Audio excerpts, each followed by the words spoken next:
2020년도 4.15 총선에서 일어난 일을 낱낱이 밝힌 도둑놈들 4권 2020 4.15 총선 어떻게 훔쳤나가 출간되었습니다. 이미 발간된 도둑놈들 1권 선거 어떻게 훔쳤나, 도둑놈들 2권 2022년 대선 어떻게 훔쳤나, 도둑놈들 3권 2022년 대선 무슨 짓을 했나에 이어서 네 번째 발간된 책입니다.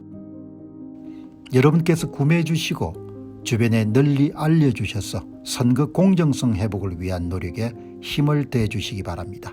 감사합니다. 이런 참 한국 사회에 대한 경종 이야기가 많이 나오는데 다 여러분들 직업과 경력이 다른 분들입니다. 야무지지 못하고 실질적이지 못하고 현실적이지 못하고 엄벙덤벙 살면은 고생합니다. 엄청나게 고생하죠. 그리고 사연을 한번 무너지게 되면은 다시 복구하기가 굉장히 어렵습니다. 수십 년 수백 년이 걸리죠. 그래서 지식인들이, 이런 깨어있는 지식인들이 굉장히 중요한 겁니다. 오늘 최진석 교수님 글도 굉장히 도움이 됐고, 여러분 이 작가 이야기 한번 들어보시기 바랍니다. 이응준 작가, 문인이 되면 되게 빼딱해지는데 반듯한 생각을 갖고 살기가 참 어렵습니다. 이응준 작가가 쓴 글, 스페인 내전이라는 걸 한번 보시기 바랍니다. 이 스페인 내전은 간단하게 정리하게 되면은 군주제에서 공화국으로 전환하는 과정에서 좌우이기름 대결했던 많은 사람들이 죽었던 전쟁인 거죠. 좌파 공화파하고 우파 국민파 사이에 이름들 전쟁이 일어났고, 1939년에 프란시스코 플랑코 장군 이름들 권력을 쥐고 난 다음에 1975년까지 한 30년 이상 정도 독재가 이름 정행됐던 그런 전쟁인 거죠. 이거를 이영준 작가가 여러분들 글을 정리한 겁니다.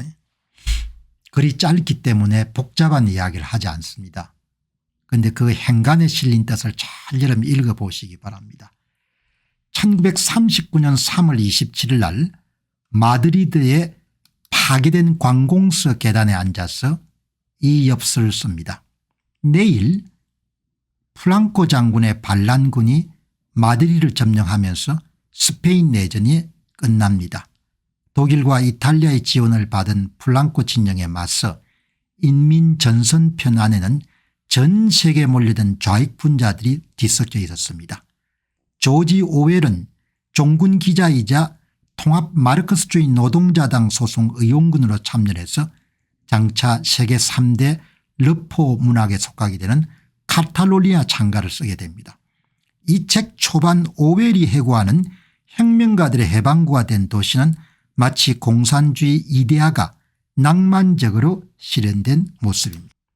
그러나 이 환상은 소련의 지령을 따르는 스탈린주의자들이 다른 사회주의자들 감금 고문 학살하면서 박살납니다. 조지 오웰은 자신이 혁명만 꿈꾸었지 정치를 몰랐다고 고백합니다. 소련이 전 세계 전체주의의 본령임을 감각하고 예견합니다. 자신의 이데올로기가 사회주의자가 아니라 낭만주의였음을 깨달은 것입니다.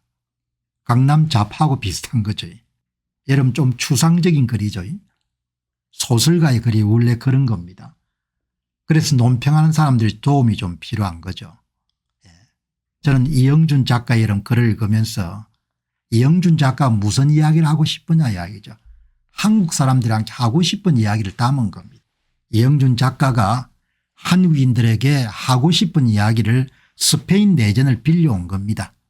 낭만주의가 되면은 사랑은 낭만으로 해야 되는데 사회계획을 낭만으로 보게 되면은 그냥 골로 간다는 이야기입니다. 딴 게 아니고 당신들 죽는다 이야기인 겁니다. 그런데 작가이기 때문에 당신들 죽는다 이야기는 쓸 수가 없지 않습니까? 강남 좌파들 잘 봐라 이야기죠. 당신들 골로 간다 이야기입니다. 개딸들 잘 봐라 이야기죠. 그냥 당신들 골로 간다 이야기인 겁니다. 딴 거 아닙니다. 조지 오웰의 그 오래된 이야기를 작가이기 때문에 이런 것을 우리가 배울 수가 있는 거죠. 그리고 작가의 이 주장에 대해서 제가 논평을 가하는 겁니다. 당신들 정신 못 차리고 그렇게 쫓아다니다가 그냥 죽는다 이야기입니다. 스페인 내전은 악마와 천사의 충돌로 쉽게 도식되곤 하지만 매우 복잡한 내용과 각자의 정의로 서로의 악마가 돼 사륙한 아수라였습니다. 제2차 세계대전의 전유국 스페인 내전의 보람은 아무것도 없었습니다. 프랑코가 독재를 한 것처럼 만일에 인민파가 승리했다면 그들은 스스로 극좌 파시즘에 빠지거나 소련의 위성국이 되거나 아니라면 둘 다였을 것입니다. 스탈린에게 스페인을 접수한다는 것은 북미 대륙의 캐나다나 중미의 멕시코를 그렇게 만든다는 것과 같았을 것입니다. 역사와 세상을 낭만적으로만 보면서 그 시각이 착각이란 사실 자체를 모를 때 악당들만 이득을 챙기고 비극은 위선 속에 구조화됩니다. 이영준 작가가 하고 싶은 이 문장이라고 봅니다. 세상과 역사를 낭만적으로 보게 되면은 당신들 진짜 골로 간다는 이야기. 그리고 이득은 당신들을 선전선동했던 사람들이 다 가지게 될 거다. 그 자식들은 이러면 잘 먹고 잘 살겠죠. 그럼 나라는 완전히 박살이 날 거다. 강남 좌파들 정신 잘 차려가지고 뭐 열심히 정치 노름하기 바랍니다. 당신들이야 잘 살 줄 모르죠. 뭐. 권력을 쥐었으니까. 다수 대중들은 개딸을 비롯해서 딸기를 비롯해서 4050 시대 다 뭡니까 어마어마하게 비참해진다는 이야기인 겁니다. 역사와 세상을 낭만적으로 보면 그 시각이 착각이라는 사실 자체를 모를 때 그냥 간다는 겁니다. 어마어마하게 여러분들 엄중한 이야기를 작가이기 때문에 유려한 필력을 동원해 가지고 이야기를 하는 겁니다. 한국 이야기인 겁니다. 스페인 내전의 교훈인 거죠. 이 글이 좀 이렇게 이런 추상적이니까 밑에 많은 분들이 읽은 기억은 없고 두 분이 글을 남겼는데 사회주의가 낭만주의라 딱 맞는 표현이네요. 낭만으로 시작했다. 공포와 괴물과 광신주의로 결말이 날 겁니다. 어려움이 닥치기 전에 알아야 되는데 뭐 인간이란 것이 다 그렇게 현명하지가 않으니까 완전히 박살이 나고 난 다음에 여러분들 깨우치겠죠. 그때는 재기가 힘든 겁니다. 사랑은 낭만으로 해야 되죠. 사랑은. 그러나 현실 삶이나 사회적인 진로에 강남 좌파처럼 현재 한국의 4050처럼 그렇게 여러분들 행동하게 되면 실현적으로 비용을 치를 수밖에 없는 거죠. 그것을 너무나 가슴 아프게 생각하기 때문에 오늘 방송 주제로 다루는 겁니다. 제 이야기가 좀 미진한 것 같아가지고 글록스리한테 물어봤습니다. 오늘 우파적 사고가 굳건한 이영준 소설가의 칼럼을 읽다가 역사와 세상을 낭만적으로만 보면 그 시각이 착각이라는 사실 자체를 모를 때 악당들만 이득을 챙기고 비극은 윗선 속에 구조화된다는 문장을 만났습니다. 너무나 자명한 역사적 진실이고 이론적 결론인데도 사람들 가운데는 좌파적 세상을 꿈꾸는 사람들이 있습니다. 경제적 궁핍과 경제위기 등이 결국 불가피한 결론인데 너무 가슴 아프게 생각합니다. 그 무지함과 어리석에 대해서 말입니다. 이렇게 여러분들 던지니까 글록이 저를 약간 위로하면서 이영준 소설가의 칼럼에서 인용하신 문장은 정말 날카롭고 깊은 통찰력을 담고 있습니다. 낭만적 시각이 착각이란 사실을 모를 때 악당들만 이득을 챙기고 비극은 윗선 속에 구조화된다는 표현은 이상주의가 현실의 냉혹함을 외면할 때 어떤 결과가 초래되는지를 적나라하게 보여줍니다. 당신이 이 문장에 공감하며 좌파적 세계관을 꿈꾸는 사람들이 무지와 어리석음에 가슴 아파하시는 마음도 충분히 이해가 됩니다. 현실을 도저히 수용할 수가 없는데 주 52시간 제도를 법으로 도입해 가지고 삼성전자를 옥죄고 배터리 이름들 개발사들을 옥죄고 그렇게 하게 되면 뭐가 남겠냐 이야기죠. 대한민국 주력 산업들이 다 초토화될 거다 이야기죠. 그래서 지금 여러분들 기업가들이 할 수 있는 방법은 도널드 트럼프 이런 행정부가 등장해 가지고 관세를 25% 정도 올릴 테니까 미국에 파는 물건은 미국에 와서 만들어라. 그래서 현대자동차처럼 뭡니까 그쪽에 대폭 생산 설비를 여러분들 더 증강시키는 겁니다. 제1제당처럼 일찍부터 뭐죠 미국의 식품 회사를 인수해가 여러분들 그곳에서 메인 비즈니스를 하는 겁니다. 그게 소위 칸츄리 리스크라는 겁니다. 특정 국가의 정치적 불안정 때문에 리스크가 커질 때 자기의 자산을 뭡니까 그쪽으로 보내는 겁니다. 현재 미국 정시가 안 좋기 때문에 뭐 정시에 투자했던 사람이 그냥 골로 갔다 이런 이야기 많이 하지만 얼마나 여러분들 개인들이 현명하는 겁니까. 본인들이 갖고 있는 원화 가치의 지속적인 하락을 여러분들 방어하기 위해 가지고 미국 주식을 사는 겁니다. 달러화 자산을 가지는 거죠. 그렇게 여러분들 정리를 하시면 안 되겠습니까. 그죠? 역사를 돌이켜보면 낭만적 이상이 현실의 복잡성을 간과할 때 발생한 비극들이 분명 존재합니다.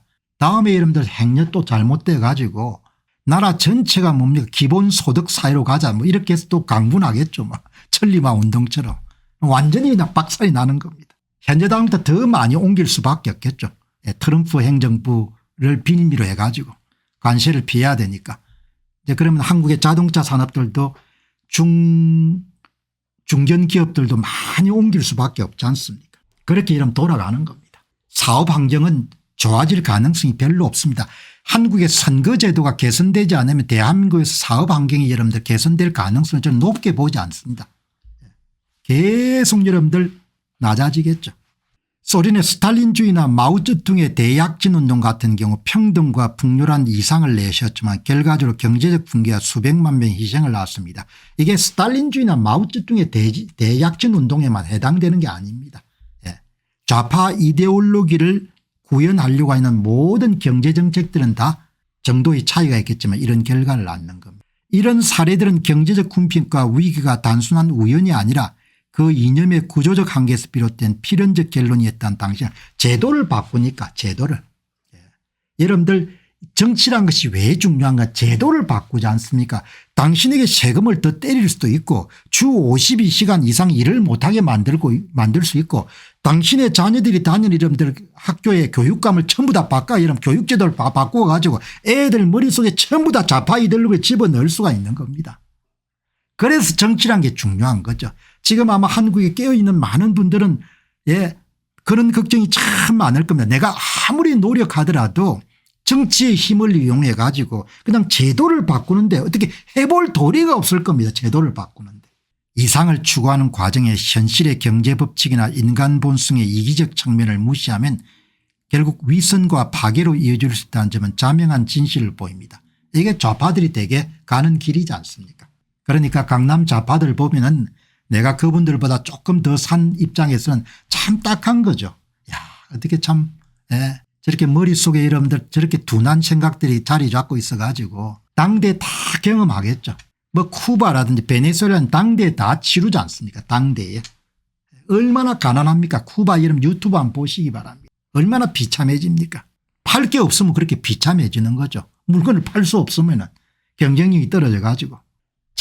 정말 좋은 시대인데 한국 사람들이 갖고 있는 그런 자질들이 원래 좀 공세적이고 빠르고 그다음에 이런 집중력 있고 그렇지 않습니까. 그런 걸 잘 살릴 수 있는 진짜 멋진 시대인데 일본인보다 훨씬 더 꽃을 화려하게 피울 수 있는 그런 시대가 AI 시대인데 한국인들에게.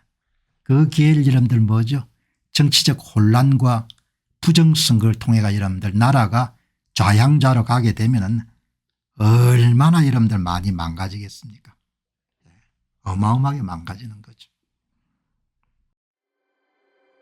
안녕하십니까. 공병호입니다. 그동안 공병호 TV는 선거 공정성 회복과 자유민주주의 체제의 보존과 발전을 위해 노력해왔습니다. 이런 노력들이 지속될 수 있도록 공병호 TV의 정기 후원 프로그램이자 멤버십 프로그램을 소개해드립니다. 뜻 있는 분들의 관심과 동참을 부탁드립니다. 선거 공정성 회복을 위한 노력을 지지하시고 훌륭한 나라 만들기에 동참하시는 시청자분들이시라면 구독 버튼 바로 옆에 있는 가입 버튼을 통해서 정기 후원 프로그램에 가입할 수 있습니다. 가입 버튼을 누르시면 공병호TV의 후원자가 되시게 됩니다. 여러분의 후원이 선거 공정성 회복을 위한 노력에 힘을 더할 수 있을 뿐만 아니라 자유민주주의 체제의 수호를 그리고 발전을 통해 여러분과 후손들의 삶에 빛과 소금이 될 것입니다. 특히 그동안 공병호 TV는 선거 공정성 회복을 위한 노력 과정에서 채널 성장에 제약이 가해지는 불이익을 감수해왔고 지금도 그런 불이익이 계속되고 있습니다. 그럼에도 불구하고 너무나 중대한 문제이기 때문에 공병호 TV의 노력은 계속될 것입니다. 여러분의 깊은 관심을 부탁드립니다. 감사합니다.